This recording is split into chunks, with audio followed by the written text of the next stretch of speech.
Olá, pessoal do Instituto Mulheres Jornalistas e da TV Mulheres Jornalistas. Hoje eu estou aqui com a Aline Depares, uma mulher super empoderada, uma profissional numa linha de frente que é muito masculina ainda.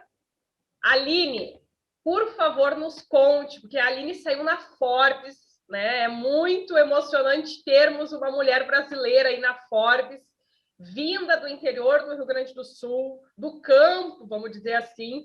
Mas eu quero, Aline, saber de ti como iniciou todo esse teu, né, essa tua saída lá do campo para vir para a cidade, virar essa mulher aí, que tu vai nos contar qual é a frente que tu estás das mulheres no meio que é muito masculinizado.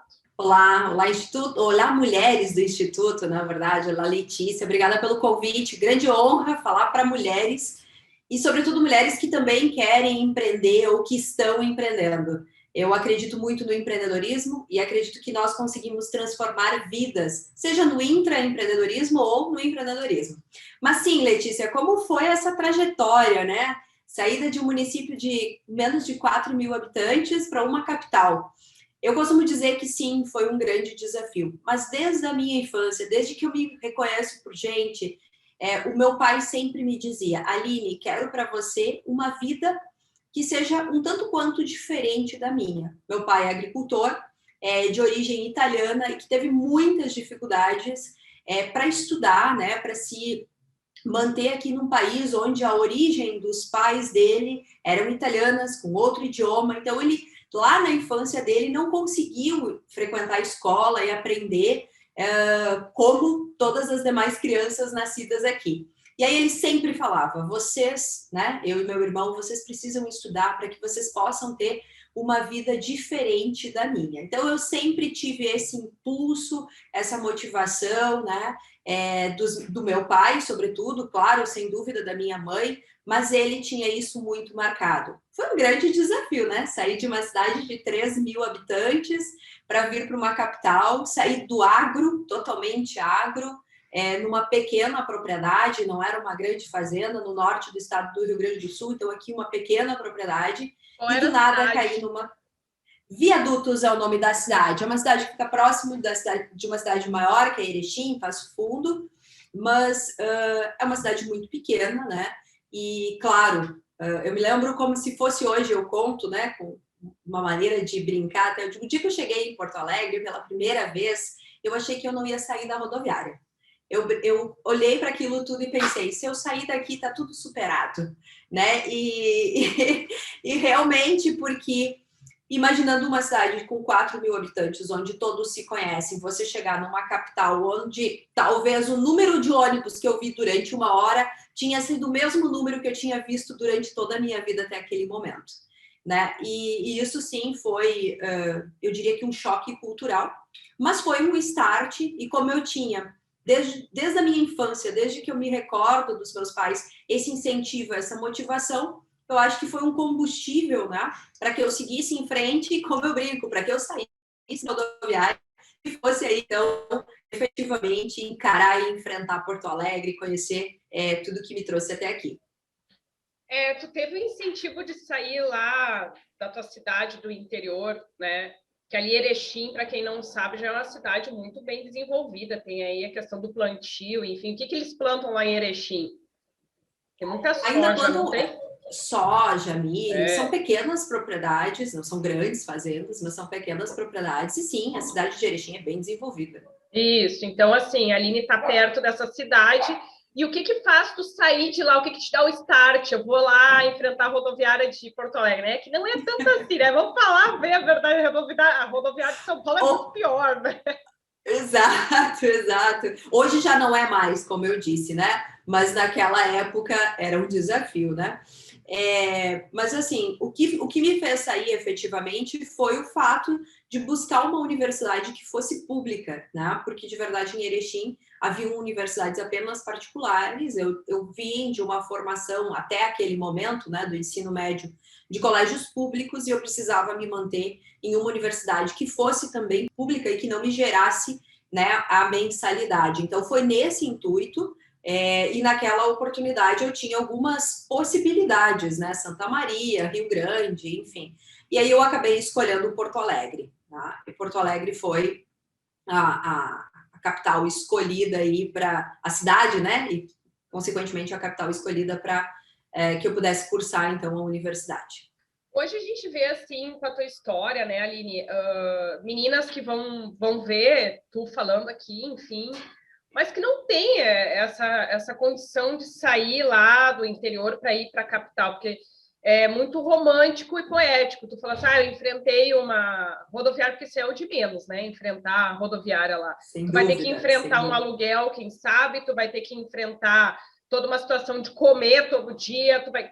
E como é que foi para te manter em Porto Alegre? Se a tua família te apoiava, enfim, porque assim, dentro do Instituto a gente costuma apresentar situações que são reais, né? Porque a gente sabe que uma história de vida não é exemplo para todo mundo. Mas como é que foi para a Aline, assim, sair lá do interior, que não é uma coisa fácil, né?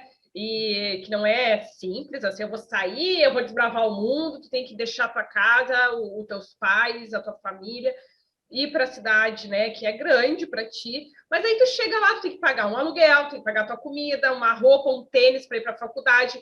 Hoje, às vezes, é mais caro fazer uma faculdade pública do que privada, né? Então fica aquele dilema também da pessoa que tem menos condições, que é quase um privilégio tu conseguir fazer uma universidade, seja ela pública ou privada, porque a pública também sai caro, né? Se botar depois ali no final do papel ali, ela tem toda a questão de comida, de hospedagem, de transporte para lá e para cá para fazer aula. Como é que foi isso assim para ti?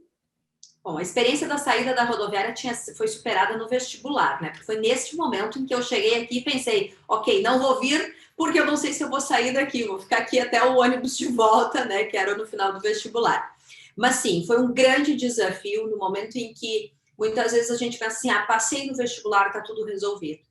Na verdade, no momento em que eu passei no vestibular, numa universidade pública, que era estadual na época, aqui de Porto Alegre, começaram novos desafios para que eu pudesse.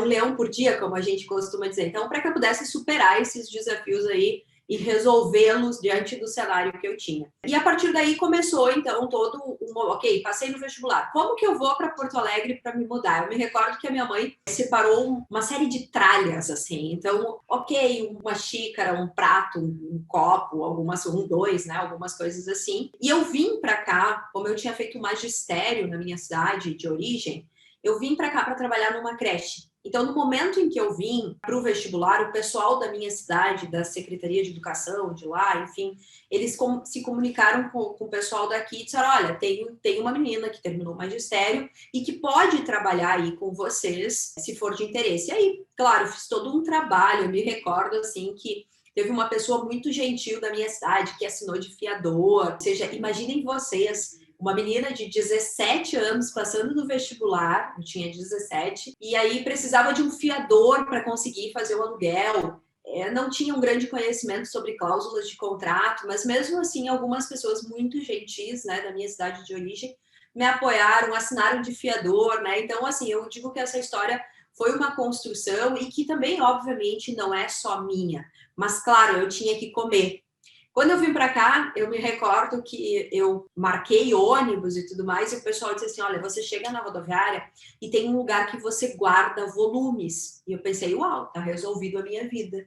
Mas eu nunca imaginei que eu precisaria de uns 5 guarda-volumes, porque a minha mãe tinha me dado toda a mudança, né? E aí eu tinha que ir até o apartamento, pegar a chave, ir para ele, enfim. Na época não tinha Uber, não tinha aplicativo, nada disso. Então foi um super desafio, porque eu cheguei e precisei de 4 guarda-volumes. Cheguei na imobiliária, não sabia que eu precisava pedir luz, então eu fui para o meu apartamento e nos primeiros dias não tinha luz, porque quem é que lá do interior com 17 anos vai pensar nisso, né? Sim, então foi assim, tem essa característica da menina do interior, mas tem a característica que tu teve, então, uma base para também vir, né? Porque ok, tem essa característica da menina do interior, que fica mais difícil de vir para a capital, enfim, mas tem a base, né? E é disso que a gente precisa falar também, porque muitas meninas não têm essa base, né? Porque além, às vezes, de ser do interior ou da periferia, ou até da cidade grande também, né? ela não tem a base, Sim. né? E o quão isso foi importante para ti ter essa base, para te poder... Aí a Aline começa a estudar, se forma e acontece o quê? Bom, supera toda a questão inicial do apartamento. Nesse meio tempo eu troco de curso, então é importante vir para pedagogia. Em algum momento eu decido fazer análise de sistemas. E é em análise de sistemas que eu me formo, Letícia, não foi lá em pedagogia. E eu me recordo que quando eu tomei a decisão para ir para análise de sistemas, aquela base que tinha me apoiado para vir para pedagogia, enfim, todo mundo ficou, o quê? Mas por que tu vai trocar? Como é que tu vai sobreviver trabalhando nessa área? Porque de verdade ninguém conhecia. Então, pedagogia é muito mais palatável, é muito mais conhecido. Todo mundo sabe o que vai resultar da pedagogia. Pelo menos, objetivamente, a gente tem mais conhecimento. E aí eu decido ir para análise de sistemas, me formo em análise de sistemas pela PUC. Eu saio de uma universidade pública e vou para uma particular, né? É no mínimo insano. Então eu brinco que eu sou um pouco fora da curva, se refere a ousar. Eu gosto de um desafio. Pô, tá garantida ali na universidade pública, por que tu vai mudar? Vou mudar sim, né? Mas quem te apresentou a análise de sistemas? Como é que ela chegou na tua vida, assim? Como é que ela chegou é uma história engraçada, né? Eu trabalhava numa creche, e aí eu sempre falo o seguinte, era uma criança cuidando de outras crianças, tá? Porque 17 anos, né? Literalmente uma criança cuidando de outras crianças. E aí eu comecei a me questionar até onde eu conseguiria ir com a pedagogia, né? E claro, o meu cenário era o quê? A minha cidade de origem e aquela creche que eu trabalhava. Não tinha ainda... Hoje eu sei que a pedagogia é multidisciplinar, você trabalha em várias áreas, mas naquele momento eu olhava assim, uau, eu posso vir a ser diretora de um colégio. Era o máximo que eu conseguia vislumbrar. E aí eu me perguntei, será que eu quero, né? E se eu não for diretora de um colégio, o que vai acontecer com a minha carreira? Eu me recordo que eu fui falar com a diretora. Eu disse, então, quais são as áreas que, caso não der certo enquanto professora, eu posso ir para outra área? E ela me disse, olha, Aline, tem muitas, né? Mas do que tu gosta e tal? Eu falei, não, eu preciso dar certo. Eu tenho que dar certo, porque eu saí da minha cidade e eu não posso voltar agora para minha cidade sem não dar errado, né? Ou seja, para o pessoal do interior voltar, eu noto muito assim, isso é uma fala de 100%, voltar é regredir. E, sem dúvida. de alguma maneira... Não é verdade. Não é verdade, assim, é uma verdade não. que foi vendida muito até para ter essa mão de obra mais barata da pessoa que trabalha lá no interior, porque a gente sabe, isso é pesquisa, quem vem do interior é quase escravizado na cidade grande, né? Tem uma mão de obra baratíssima, com aquele sonho de viver na cidade grande, quando tem uma qualidade de vida, uma situação, às vezes, muito melhor lá no interior, né? Daí compra essa situação, né? É triste isso. Muito, muito triste, porque eu pensava que se eu voltasse para o interior, eu seria fracassada. Era isso que eu tinha em mente. É isso. Então, e é o que completamente... não é tu que inventou, né? Isso se vende, né? Toda então, hora se isso vende. é uma crença. É uma crença, exatamente. Fui para administração por conta de ser uma área que fosse mais flexível, ou seja, por que administração? Porque tem administrador em todas as empresas. Foi essa a conclusão que eu cheguei ao conversar com essa diretora da creche, que também, de uma maneira, foi uma coach. E quando eu escolhi administração, por que análise de sistemas, né? Foi uma decisão, assim, não muito lógica, mas eu acho que muito inspirada, né? E ousada, porque, de novo, vem do interior, vem do agro, vai para a pedagogia e daí cai lá na tech, né? Poxa, é uma carreira bastante ousada. E eu comecei, basicamente, a olhar assim, administração com ênfase em comércio exterior, eu pensei, puxa, inglês, eu vou demorar muito para aprender. Eu não sei se eu sei falar inglês. E aí é bom pegar o gancho aqui, que apenas 5% da população fala inglês no Brasil, e é o que mais pedem nas vagas, né? E que as pessoas não têm condições de fazer. Alô, empresa, sim, né? Alô, empresa. Sem dúvida. Então, assim, eu comecei a analisar as vagas e fui por eliminação, literalmente. Comércio exterior, não. Marketing, o que é isso? Né? Logística, trabalha onde, sabe? Análise de sistemas, tá na moda. Tá todo mundo falando, é para essa área que eu vou. Foi mais ou menos assim, super com muito conteúdo, né? Não, foi meio que por eliminação. E aí eu me acertei na área. Eu acho que a área de análise de sistemas é uma área tech e que nos coloca de novo com aquele mesmo conceito, né? Você pode trabalhar em qualquer área. Então, eu trabalhei para hospitais, enquanto analista de sistemas, para bancos. Enquanto empresária, a gente presta serviços, né, para diversas empresas. E a área é uma área que permeia, né? Hoje, no mundo, numa economia digital, obviamente, uma área de análise de sistemas, ela é muito difundida, né? Quando tu fala em safra na tua entrevista para Forbes, né? Tu fala das safras que deram certo e as que não deram certo, ou seja, tu tá pegando vocabulário lá do agro, né? A Aline, que é um pouco agro, a Aline, que é um pouco urbana, e a Aline, que é um pouco profissional no ambiente, que não é feminino ainda, mas a gente vai lutar por isso, né? Ou seja, tu vem assim, desbravando, é que nem quando a gente entra no mato, porque minha família também é do interior, né? Meu pai planta, enfim. Então, se tu entra no mato, tu tem que ficar fazendo assim, né? Com um facão e tirando aquele mato. Então, tu está toda hora desbravando.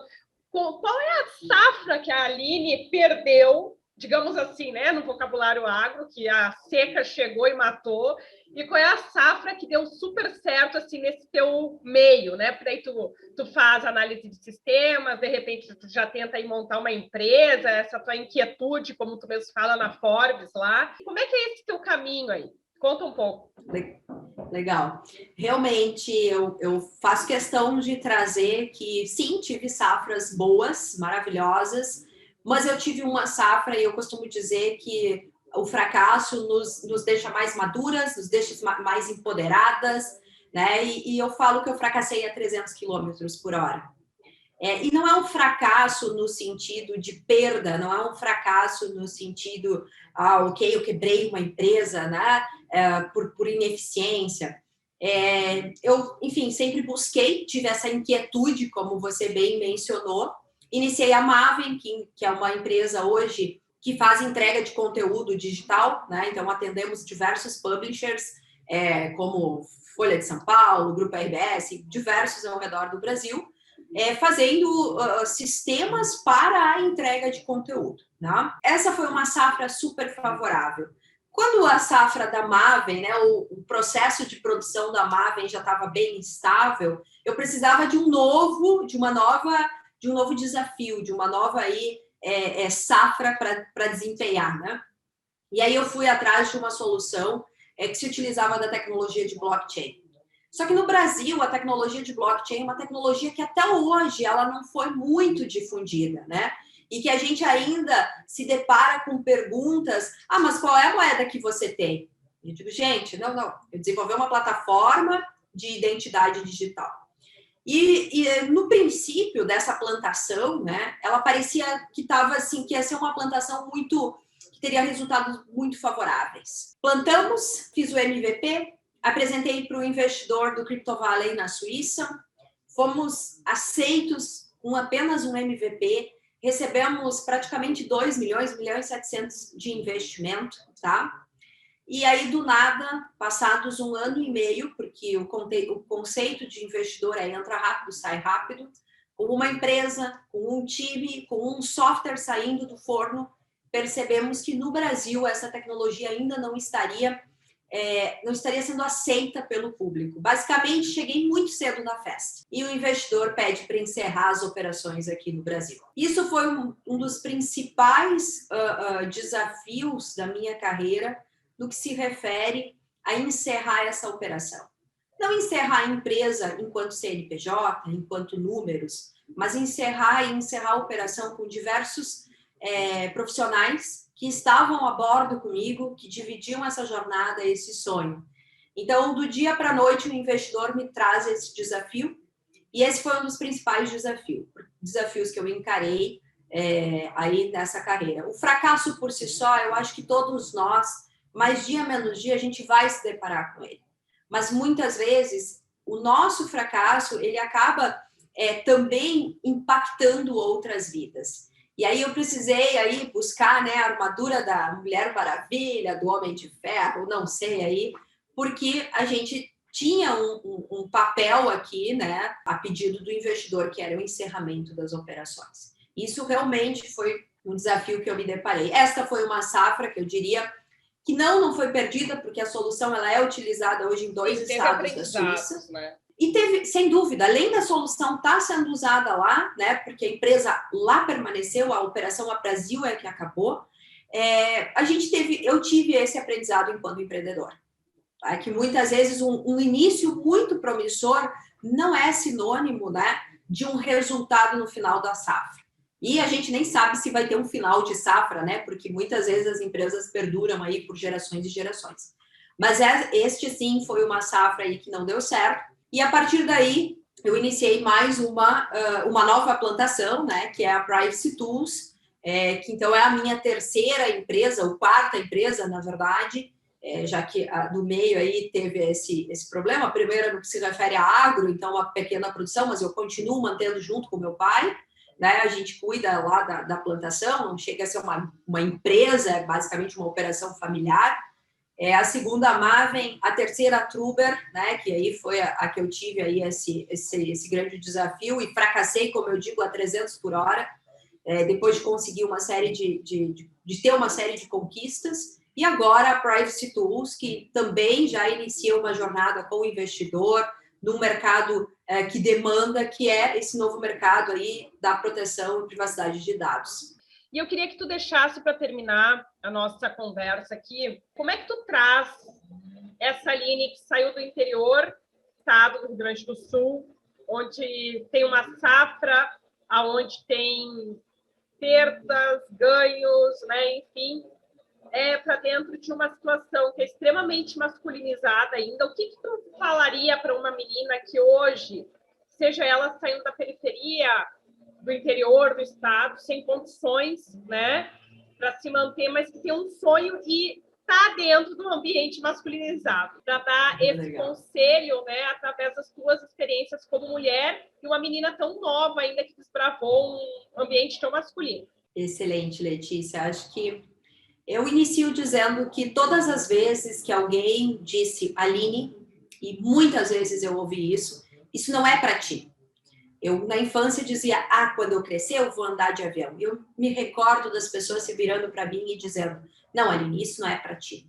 Pessoas do nosso meio aqui, da onde a gente está, isso não é para nós. E aquilo era algo que eu ouvia, eu respeitava a opinião daquela pessoa, mas lá dentro, no meu interno, eu nunca aceitei. E hoje, se eu pudesse dizer para qualquer menina como eu, que saiu com 17 anos de uma cidade de 3.000 habitantes, a minha mensagem é, qualquer coisa que te digam que não é para ti, não aceite isso como uma verdade. Porque não pode ser. A gente precisa acreditar e acreditando é possível. Então, assim, alguém como eu, que não tem uma história, né, que terminou ainda, como eu sempre digo, isso é só o começo, saiu de uma realidade pura e conseguiu. Então, basta que a gente não pode desistir, porque muitas vezes nós encontramos 10 pessoas para nos desmotivar e uma para motivar, para dizer, vai lá, Aline, você vai conseguir. Então, a mensagem que eu tenho para dizer é que eu sou essa uma pessoa que está falando para vocês, meninas, mulheres, enfim, está dizendo, vai lá, vocês conseguem. É possível sim conciliar a menina, a mulher na carreira masculina ou em uma carreira feminina que, sem dúvida, tem desafios. Mas não aceitem o não é para ti como uma resposta final. E encare o desafio que pulsa dentro de ti, seja na TI, seja no jornalismo, seja na área de saúde, mas encara o desafio e vai com ele até o fim. Foi assim que eu cheguei até aqui e é esse o meu conselho. Não aceita o não como uma resposta, especialmente quando o não é para ti. Porque se foi um sim para alguém, pode ser sim para você também. Eu quero te agradecer imensamente o teu contato, porque a gente vê quando a pessoa vem da luta, né? Quando a pessoa vem da tentativa, do buscar, da garra, e às vezes cansa também um pouco isso, né? E aí a pessoa pode descansar também, não ficar, né, batendo sempre de frente. Acho que tem os momentos de descanso da gente que é um grande aprendizado, é valoroso o ser humano ter esse momento de saber relaxar, principalmente nós mulheres que somos mães. Outras não são mães, mas são amigas, são namoradas, são esposas, enfim, que seja. A gente é tudo, né? A mulher ela consegue se transformar em tudo um pouco. Então, quero te agradecer. Multidisciplinar. Quero te agradecer imensamente, porque a tua história ela é uma história rica em fatos de uma menina que vem lá e vem cuidar de outras crianças, como tu mesmo diz, e que tudo isso provoca uma avalanche. Hoje é uma empresária, é uma mulher aí bem constituída e é um exemplo de para que outras meninas consigam aí desbravar. Aline, muito obrigada. O Instituto Mulheres Jornalistas agradece imensamente, e o público também, viu? Obrigada, Letícia. Obrigada, mulheres. E vamos lá, vamos empreender e transformar esse mundo.